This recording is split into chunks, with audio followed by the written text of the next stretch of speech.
خدا شاہد ہے کہ اس کے اندر کوئی تصنع نہیں ہے۔ میں یہ بات کہتا ہوں کہ میں اب عمر کے جس حصے میں ہوں کسی بوجھ کو برداشت کرنے کی طاقت نہیں رکھتا۔ میں نے اس وقت سے سال بھر ہوا ہو یا 1.25 سال ہوا ہوگا، مجلس منتظمہ کا جو اجلاس ہوا تھا بمبئی کے اندر، مجلس منتظمہ کا اجلاس تھا، میں نے وہاں اپنا جمعیت علماء کی صدارت سے استعفیٰ پیش کیا، اور وہ استعفیٰ اسی لیے پیش کیا تھا کہ اب صورتحال ہماری یہ کہ ہم اٹھ گئے تو بیٹھنا ممکن نہیں، بیٹھ گئے تو مصیبت ہوتی ہے۔ مسجد 50 قدم کا فاصلہ ہے جو میرا کمرہ ہے، اور وہاں سے مسجد جانا میرے لیے مشکل ہوتا ہے۔ اگر میں چلا گیا تیزی کے ساتھ تو جا کے بیٹھ جاتا ہوں، پہلی رکعت بیٹھ کے پڑھتا ہوں۔ ان حالات کے اندر میں کسی بوجھ کو برداشت کروں اگر وہ صرف نام برائے نام ہے کہ حضرت امیر شریعت تشریف لا رہے ہیں، تو اس سے ہمارے شریعہ سے فائدہ کیا ہے؟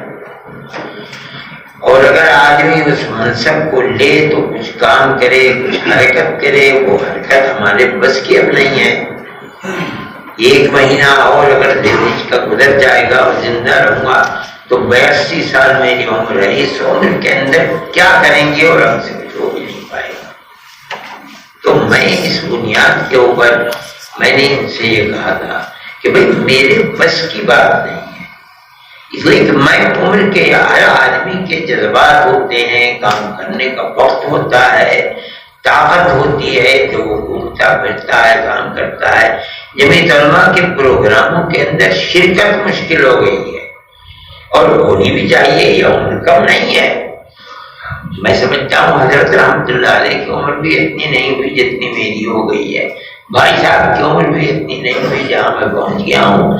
اللہ ان سب کے درجات کو بلند فرمائے۔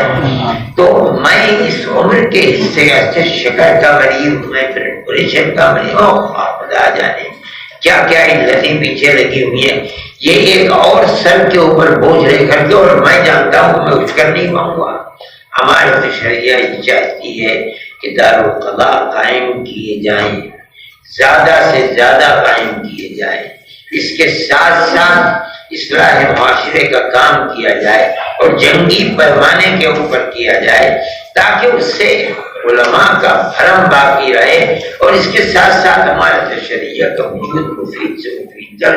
اور میرے اندر تو وہی یہ طاقت ہے، اس لیے میں ان سے کہتا تھا، ان کا مفتی سلمان صاحب کام کرے گا۔ بھائی مفتی سلمان صاحب بہت ملازم مدرسے کے، مولانا اشرف صاحب کا نام انہوں نے اتنا لمبا اسی لیے تو لیا تھا، کبھی پتا بھی نہیں تو وہ اتنی اجازت دیں گے نہیں دیں گے، کام چلے گی کیسے؟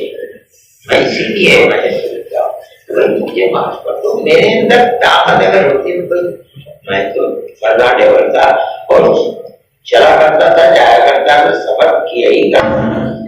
حضرت محترم صاحب کی عنایت کا کرم تھا کہ انہوں نے مجھے نہیں کچھ کیا۔ اس سے پہلے حضرت محترم صاحب مولانا مقبول الرحمان صاحب، میں اپنا جیسا تھا چلتا پھرتا ہے۔ اب میری صورتحال یہ ہے کہ میرے اندر جذبات اور طاقت نہیں رہ گئی، لیکن میں عمر کو جس سے تو بھائی کسی جوان آدمی میں کہتا تھا مولانا محمود صاحب کو پڑھو، ماشاء اللہ ایک روزانہ سفر میں رہتے ہیں، میں بھی مجھے کوئی تکلف نہیں، اطاعت کرنے میں آپ کے ساتھ چلوں گا، اور آپ میری اطاعت کرو گے نہیں میں جانتا ہوں۔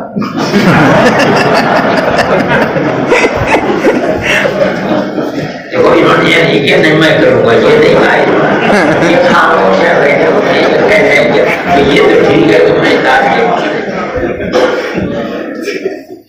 میں اگر جسے کہوں کہ دونوں جمعیتوں کو ایک کر دو تو کبھی بھی تیار نہیں،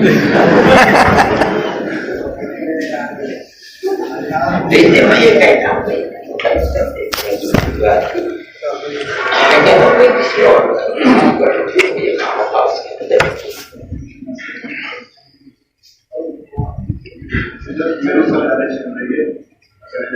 بالکل آپ کی صدارت میں بھی ہوتی تو آپ کو میرے بہت